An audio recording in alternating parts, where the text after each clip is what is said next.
Uluhan sa ato mga balita, Cebu City Mayor Nestor Archival nagtinguhang mahakot na ang mga basura sa syudad nga na temporaryong gibutang sa South Road Properties kon SRP.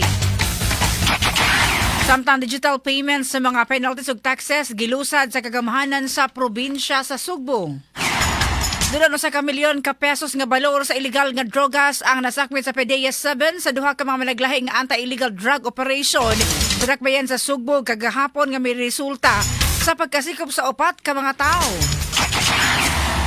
Samtang dulan sa 400 ka mga boat operators sa Lapu-Lapu nagkadawat og financial assistance. Mga kata mga headlines. Sa detalye na sa ato mga balita, si Cebu City Mayor Nestor Archival nagtinguhang mahakot na ang mga basura sa syudad nga naakaroon temporaryong gibutang sa South Road Properties kon SRP. Kasama mo sa balita Radyoman Eli Bolonos.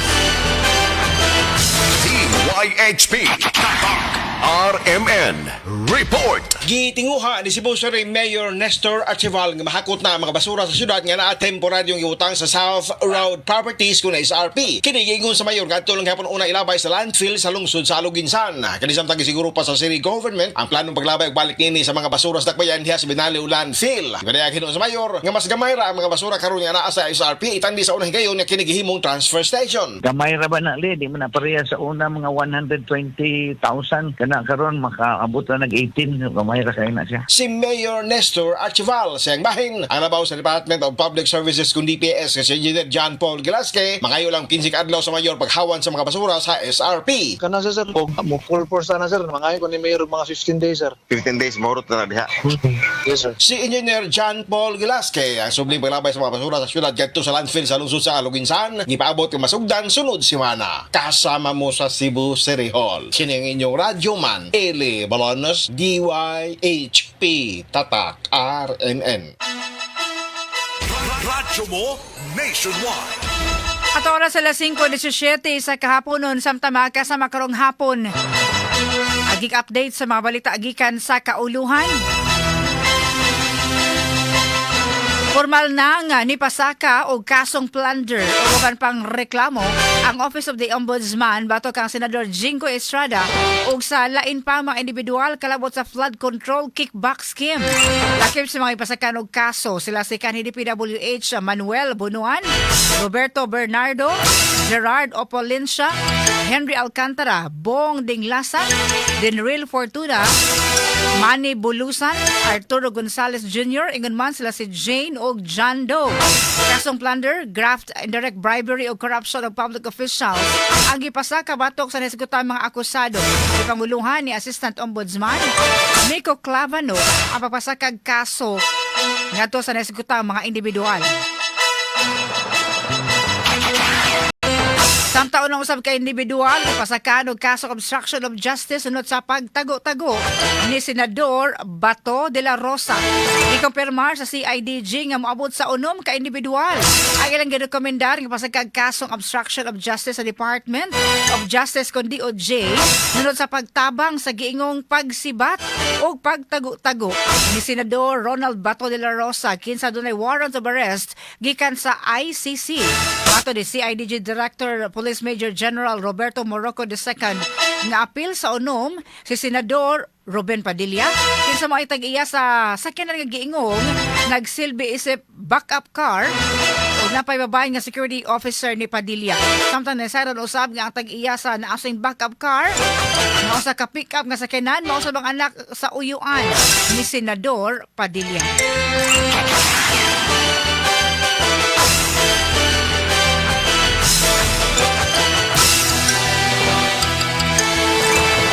Oras sa 5:20 sa kahaponon. Nga portion dalit kanato sa DTX sa 500. Ikaw naghabinbag mga sakit karong panahon na mag DTX sa 500 na matag adlaw. Dinang kani Charantin ikan sa paliya nga nagsuhid sa insulin function. Pero imong blood sugar mubo kontrolado ang imong BP. Ang pag-inom sa DTX sa 500 matag adlaw makatabang na makapanindot sa imong tulog, makapugong sa mga sakit-sakit sama sa hyperacidity, kining GERD, pati liver, skin wrinkles, alopecia ug uban pa. DTX 500 the best choice against diabetes-induced hypertension. Samtang balik diri sa atoa, diri sa probinsya sa Sugbo, digital payments sa mga penalties o taxes gilusad nga ipahigayon sa probinsya. Kasama mo sa Balita Radio Man, RV Veloso. DYHP Tatak RMN Report. Aron mas mapadali ang pagbayad sa mga buhis, penalties ug uban pang bayronon sa kagamhanan sa probinsya sa Sugbo, gilusad sa Kapitolyo ang online payment center niini. Gibuksan sa Kapitolyo ang pamaagi sa GCash payment aron nga masiguro nga masayon ang pag-access sa mga Sugboanon ug mga tigpatigayon sa lalawigan sa Sugbo. Sa maong paagi giingong mas dali na ang pagbayad sa transfer tax, real property tax, sand and gravel fees, governor's permit, taxes sa delivery trucks ug vans, franchise tax, rental fees, professional tax, penalties ug uban pang capital-related nga bayranan. Samtang alang sa mga residente sa isla sa Malapasco, mahimo na kini mobayad sa bayranan sa kuryente sa maong paagi. Lakip usab ang mga residente sa Carben ug Mualboal nga covered sa Inter-LG Waterworks System. Ang digitalization una na kining gisaad sa Kapitolyo isip paghatag og kasayon ngadto sa mga Sugboanon sa pagproseso sa ilang balayronon ug obligasyon sa probinsya. Sa niining paagi mas dali usab ang pag-update sa mga bayad ug ang pag-input niini sa server sa mga opisinang hingtungdan. Taas mo sa lalawigan sa Sugbo, Radyoman RV Velocity WHP, Tatak, RMN. Nasakmit sa PDEA 7 sa managlahing anti-illegal drug operation diri sa Dakbayan sa Sugbo. Resulta ni pagkasikop sa upat usab ka mga individual. Kasama mo sa Balita Radio Man, Arnold Bustamante. DYHP Tatak RMN Report. Moabot sa 884,000 pesos nga balor sa illegal nga drugas na nasakmit sa mga sakop sa Philippine Drug Enforcement Agency 7 uban sa kapulisan sa siyudad sa Sugbo sa managlahing anti-illegal drug operation kagahapon nga may resulta sa pagkasikop sa upat ka mga tao. Labing awhay nga bypass operation na hitabo alas 8:50 sa gabi sa usa ka drug den nga nimutang sa sitio Kamanggahan, Barangay Labangon sa Dakbay sa Sugbo. Tulo ka mga suspek ang nangadagpan nga giila ni PDEA 7 Director Joel Plaza nga si alias Untoy, 38 anyos, nga may nagpadagan sa drug den ug ang duha nga naatlan sa sulod sa drug den nga silang alias Bonifacio, 38 anyos, ug alias Mark, pulos mga construction worker nga residente sa Barangay Labangon. Nasakmit sa mga operatiba ang unom ka pakete sa gituang shabu nga motimbang sa 10 gramos nga dunay average market value nga 68,000 pesos, bypass money ug ubang mga ebidensya. Nga nang alas 4:47 sa hapon ang PDEA 7 Regional Special Enforcement Team uban sa Sawang Calero Police Station 6 sa Cebu City Police Office na bypass nila ang giilang nga high value target sa General Hines Street, Barangay Suba sa Dakbayan sa Sugbo. Ang suspitsado gilang nga si alias Jojo Master, 41 anyos, residente rapod sa mga lugar nga nakuha og 5 ka putos sa shabu nga motimbang sa 120 gramos nga dunay average market value nga 816,000 pesos. Ang mga nasakmit nga illegal nga drugas ginuso na sa PDEA 7 Regional Office Laboratory alang sa himuon nga chemical analysis. Mato ni Lea Alcantara, information officer sa PDEA 7, nga ang nagpadagan og drug den sa Labangon nga si alias Untoy, usa ka buwan nila nga gipaubos sa case build-up ug gingo nga makabaligya ni og 20 nga tuna sa 30 gramos sa shabu matag semana. Samtang si alias Mark ginabtan nga naghingos og shabu sa sulod sa drug den nadakpan na kaniadtong 2021 ug nakaserbisyo na siyang sentensya. Gidugang ni Alcantara nga nadakpan sa Barangay Suba nga si alias Jojo Master, duha ka semana nila nga gipaubos sa case build-up ug nga makabaligya nig shabu nga moabot sa tunga sa kilo matag semana. Nadakpan usab ni atong 2024 sa kaso gihapon sa illegal nga drugas apan na-dismiss ang kaso niini. Samtang giandam na ang kasong kalapasan Section 5 ug 11 Article 2 Republic Act 9165 na tuga napalitan sa shabu samtang katong naabtan sa sulod sa drug den pasakanig kaso sa kalapasan Section 7 kun visiting drug den ug Section 12 possession of paraphernalia ug Section 15 subay sa paggamit dinhi sa illegal nga drugas Republic Act 9165. Ang upat nga nadakpan gibalhog na kini sa custodial facility sa PDEA 7 sa sudnon sa Barangay Lhog sa siyudad sa Sugbo. Kasama mo sa PDEA 7 in your Radyoman Arbo sa YHP Tatak RMN. Radyo mo nationwide. At oras sa 5:25 sa kahapon, no, di may nag-viral nga usa ka video. Nakuha ning usa ka lalaki nakuha og video or CCTV kasama ni store nga. Nisway magkawat or gikawat gud niya. No, ang usa ka black nga underwear sa usa ka babae karong taud-taud ha. Kita no. Pastilan. Kasi mo underwear. Kawaton pa. Pastilan gyud. Makaingon gyud kag makalingo-lingo ka na unsa na ba? Pero taud-taud ha. direkta po dani. Ato sa kwaon ang traffic update karong nga mga orasa gikan sa mga pag-uwan-uwan. Kumusta naman sa gawas nga bahin karon na man JQ? Kasaman JQ. Yes, wala pa kasabag Radyo Man Aida, no? Sa tugapag adina dinis gawas kabahin na mag-orasa sa kapunon medyo hayag na ang kalangitan.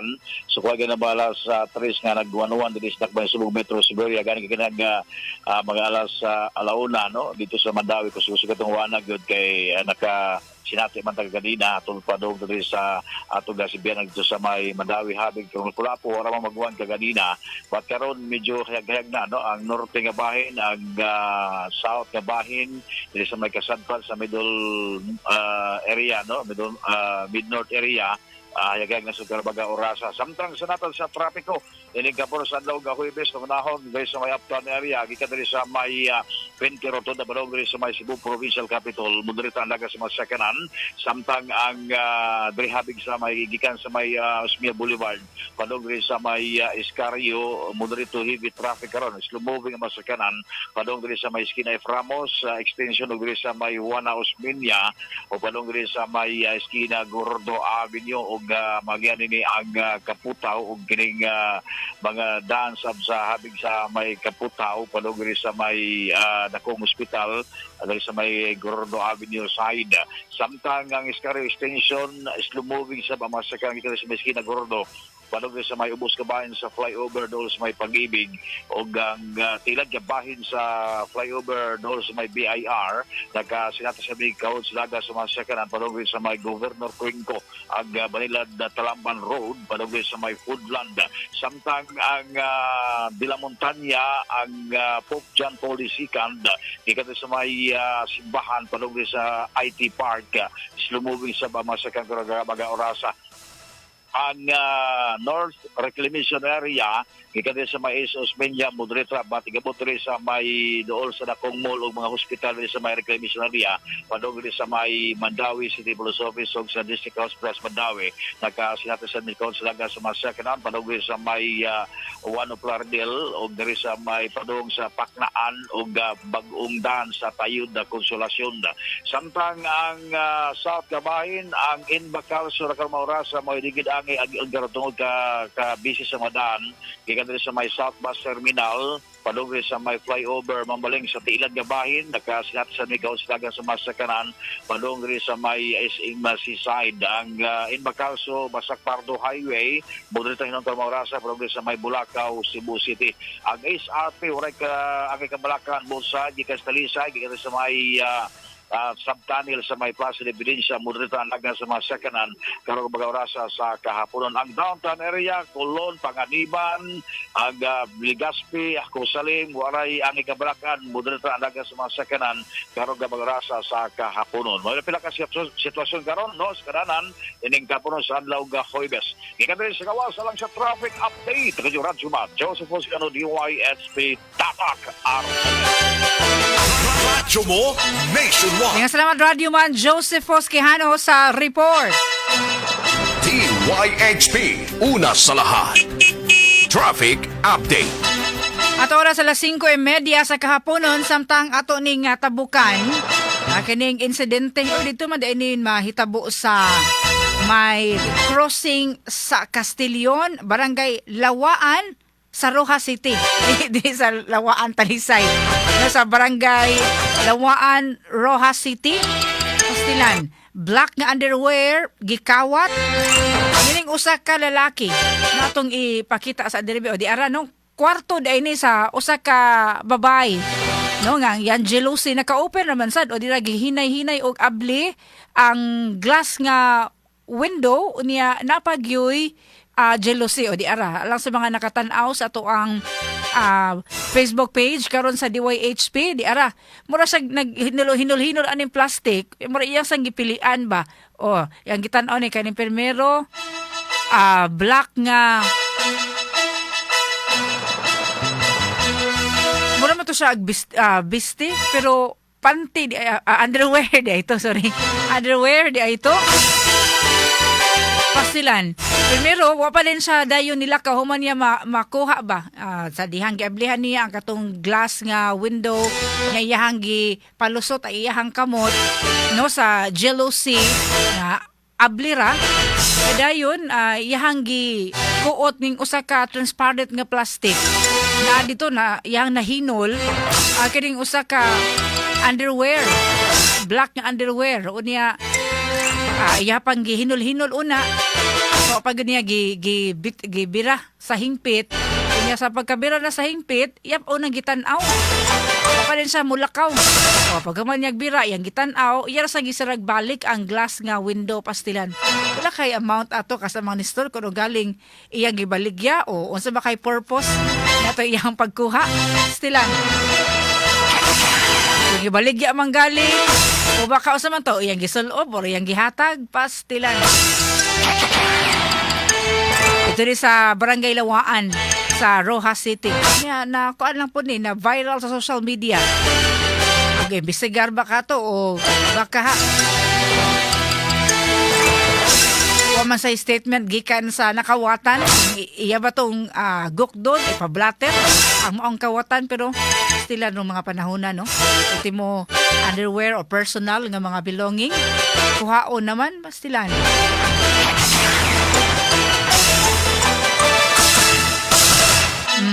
Kung padre ng mga Hokage moves nawa ay Ginoo ko makapaglingo-lingo lang ta. Randy runs usa ka last mile school sa Clarin, Bohol. Gibisita sa DepEd. Kasama mo sa Balita Radyoman Remart Pugoy. DYHP Tatak RMN Report. Kini nga balita hatod kanato sa Life Extension Vitamin D3. Sa detalye sa atong balita, gibisita sa kawani sa Department of Education kon DepEd ang Danahaw Integrated School sa Clarin Probinsya sa Bohol karong adlaw. Ang maong tunghaan usa sa mga last mile school kon LMS nga benepisyaryo sa EdTech Solutions for LMS project sa gobyerno. Giinspeksyon ni Undersecretary Debbie Jean Dihamco kung giunsa paggamit sa naasong eskwelahan ang digital learning materials, solar panel, battery systems, local area networks ug Starlink satellite equipment nga nagtumo nga mapalambo ang learning delivery sa mga tinun-an niini. Sa nasayran, usa ang Danahaw Integrated School sa lungsod sa Clarin sa 21 ka mga tunghaan sa Abra, Bohol ug Zamboanga, Sibugay nga nakabenepisyo sa 2021 project sa gobyerno nga nagtumong nga suportaan ug tabangan ang mga tunghaan nga gikonsiderar nga last mile school. Kasama mo sa Department of Education, Radyoman Remart Pugoy DYHP, Tatak Armen. At oras alas 5:41 na, aprobado na sa ikatulo o katapusang pagbasa sa Kamara ang House Bill A392 ang balaodon nga nagdeklarar sa adlaw sa pinili icon election day sa Pilipinas isip regular non-working holiday. Nakiusab ni ini ay mga special electoral activities sama sa plebisito, referendum, people's initiative, recall elections o special election.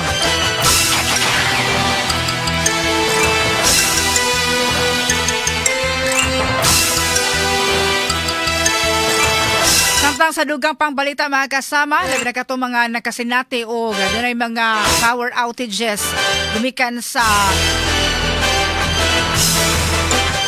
yellow alert status sa Visayas Grid.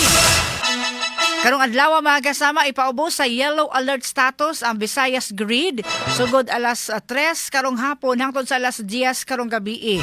Pinitungod kay inaalang sa 2,532 megawatts ang reserve or available capacity ang supply sa kuryente, samtang ang peak demand maabot ngadto sa 2,388 megawatts. Tungod sa maong kalambuan, nakikalayo na karon ang Department of Energy kon DOE ngadto sa mga ahensya o kompanya sa kuryente aron mapadali ang pag-ayo sa apektado mga pasilidad ug ma-maintain ang supply sa kuryente alang sa mga konsumidor.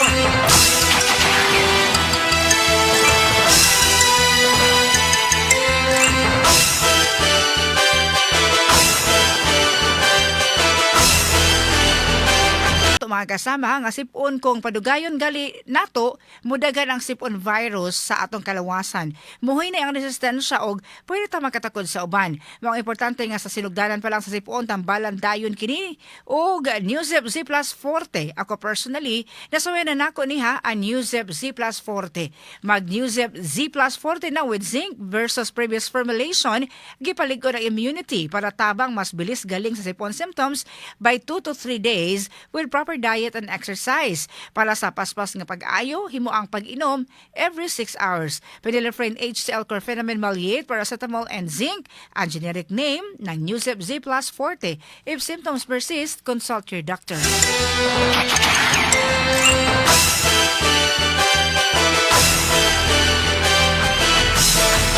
At oras sa 5:43, dugang pa mga balita mga kasama atong weather update sa atong pagbalik human sa mga pahinumdom.